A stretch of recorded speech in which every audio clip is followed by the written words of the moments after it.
Dnes vás naučím, ako som sa za jeden deň naučil postavať Rubikovú kocku. Prvá vec, čo si potrebujete uvedomiť, je, že žltá bodka bude vždycky naproti bielej. Takže nikdy sa nestretnú. Teraz potrebujete urobiť krížik okolo žltej bodky. Už tu máme dva biele dieliky, čo dosť pomôže.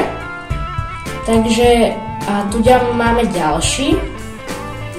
A ten sa snažíme tam dostať tiež na to svoje miesto. Takže ja väčšinou to robím tak, že toto dám o jedno preč. Toto dám dopredu. A toto dám naspäť.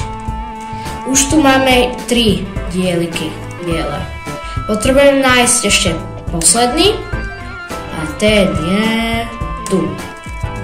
A to isté spravíme aj s týmto. Dáme ho sem, dopredu, naspäť.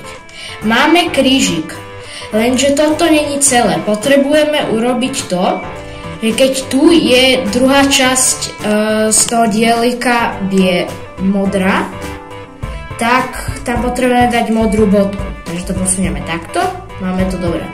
Tuto máme dobre, tuto nemáme dobre. Takže ja to robím tak, že si to posuniem sem, dole, kocku, pôjdem sem, premením toto, lebo tu je oranžová, teraz tu mám zelenú, pôjdem sem, otočím a mám to dobre. A teraz potrebujeme urobiť celý biely kríž. A tu je, takže stačí iba urobiť 2 ťahy, 2 ťahy, 2 ťahy a 2 ťahy a máte biely kríž.